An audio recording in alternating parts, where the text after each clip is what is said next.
Hello students. आज हम अपने फर्स्ट यूनिट का फर्स्ट टॉपिक को पढ़ेंगे। तो आज का हमारा जो फर्स्ट टॉपिक है वो है हमारा मध्यकालीन भारतीय इतिहास के स्रोत, source of medieval Indian history. तो जैसे कि मैं आपको बता दूं, प्राचीन काल की अपेक्षा मध्यकाल में इतिहास रचना की ओर बहुत अधिक ध्यान दिया गया। जितना प्राचीन काल में नहीं दिया गया था उससे कहीं ज़्यादा मध्यकाल में दिया गया है। इस काल के ऐतिहासिक स्रोतों में जो पुरातात्विक स्रोत हैं वे साहित्यिक स्रोत हैं वो प्रमुख हैं।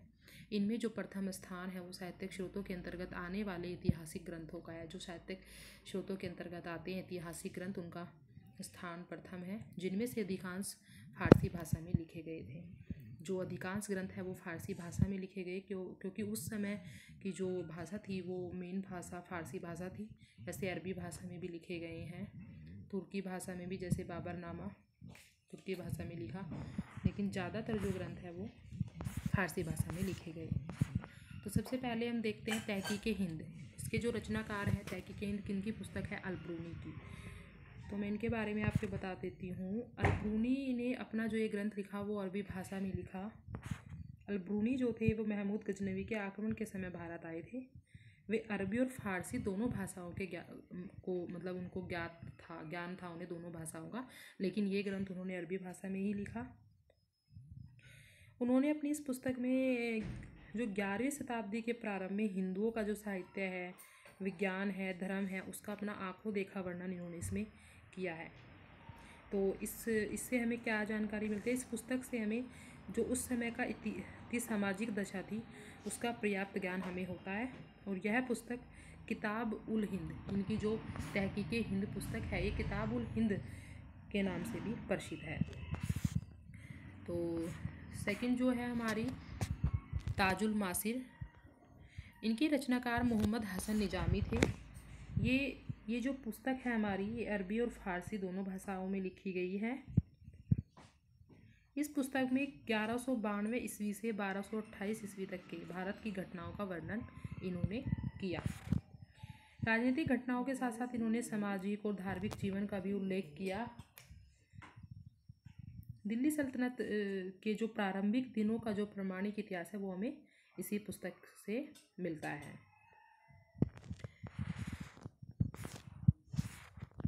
तो सेकंड जो नेक्स्ट है हमारी तबकाते नासरी। तबकाते नासरी के जो लेखक है वो है मिनहाज उस सिराज। तबकाते नासरी जो है मिनहाज उस सिराज ने लिखी, जिसने मोहम्मद गोरी की भारत विजय से लेकर 1259 से 60 ईस्वी तक का वर्णन इसमें किया है। ये थोड़ा मैंने पीपीटी में नहीं दिया हुआ, ये मैं आपको बता रही हूँ।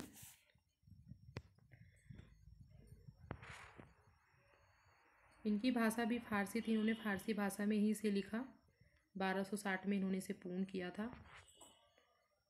नेक्स्ट है अमीर खुसरो। अमीर खुसरो ने ये की काफ़ी सारी रचनाएं हैं, जैसे किरान उन सदायन जो 1289 ईस्वी में इन्होंने लिखी, मिफ्ताह उल फतू 1291 ईस्वी, खजायन उल फतू, आशिका, नूह सिपिर, तुगलकनामा, ये सभी इनकी रचनाएं हैं जो अमीर खुसरो ने लिखी हैं। ये हमें भारतीय इतिहास को, जो हमारा मध्यकालीन भारतीय इतिहास है, उसे जानने में बहुत ज़्यादा हेल्पफुल है।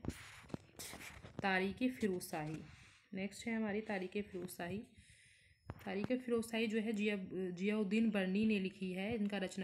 इसका रचना काल था वो है 1358 ईस्वी। भाषा है फ़ारसी। ये तुगलक शासकों के समकालीन थे।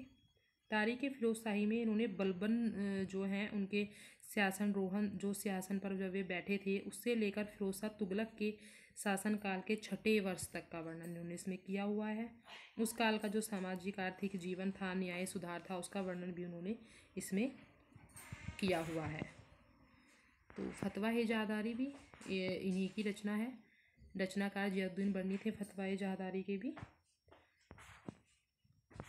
तो जैसे जो इस काल की प्राप्त पुरातत्व सामग्री है, हमें इस काल को जानने की बहुमूल्य सामग्री है। जैसे विभिन्न अभिलेख हैं, विभिन्न स्मारक, किले, अन्य इमारतें, जैसे मुद्राएं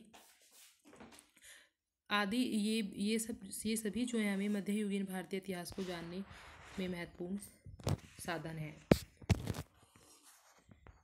मुद्राओं से भी हमें बहुत मध्यकालीन इतिहास के बारे में जानकारी मिलती है, और इमारतों से भी, जो शासकों ने अपनी इमारतें बनवाई, उनसे हमें भारतीय इतिहास, मुगल जो मतलब मध्यकालीन भारतीय इतिहास था उसे जानने में बहुत ज़्यादा सहायता प्राप्त होती है। अभिलेख, ये जो मतलब मध्यकालीन भारतीय इतिहास को जानने में कुछ अभिलेख भी हैं जिनसे हमें उनकी जानकारी प्राप्त होती है, जैसे एपिग्राफिया कर्नाटिका, एपिग्राफिका इंडिका, एपिग्राफिया इंडो मोसलेमिका में जो प्रकाशित अभिलेख हैं वो भी महत्वपूर्ण जानकारी हमें प्रदान करते हैं। गुजरात के जो ध्रंगदू से एक अभिलेख गुजरात के सुल्तान अहमद शाह प्रथम के काल का मिला। इस अभिलेख से हमें ज्ञात होता है कि उस प्रांत में मुस्लिम जनसंख्या अधिक रही होगी। तो जैसे इन्होंने लिखा है कि जैसे इस अभिलेख से हमें क्या ज्ञात होता है कि इसकी जो ये प्रांत था उसमें मुस्लिम जनसंख्या अधिक रही होगी। ये हमें कैसे, किससे पता चला? अभिलेख से, क्योंकि जो अभिलेख था उसमें जो वहाँ के जो राजा थे उन्होंने उस पर अभिलेख पे लिखा हुआ था, ये खुदवाया गया था ये अभिलेख। तो इसके बारे में भी हमें, इसलिए हमें ज्ञात हुआ कि वहाँ पे मुस्लिम जो जनसंख्या थी वो अधिक रही होगी। उसी प्रकार जो विदेशी यात्री हमारे यहाँ आए उनसे भी हमें, उनके जो विवरण है उससे हमें काफ़ी जानकारी प्राप्त होती है, जैसे Al Biruni, Ibn Battuta, Marco Polo, Abdul Razzaq, इनसे हमें मध्यकालीन भारतीय इतिहास के बारे में जानकारी प्राप्त होती है। ऐसे ही नेक्स्ट टॉपिक में हम मतलब इससे आगे का मैं आपको बताऊंगी। अभी आज के लिए बस इतना ही। आप लोग अच्छे से पढ़ाई करते रहिए, बुक से आप ज़्यादा से ज़्यादा पढ़ने की कोशिश कीजिए, बाकी मैं आपको एक्सप्लेन करती रहूँगी। ठीक है, थैंक यू स्टूडेंट्स।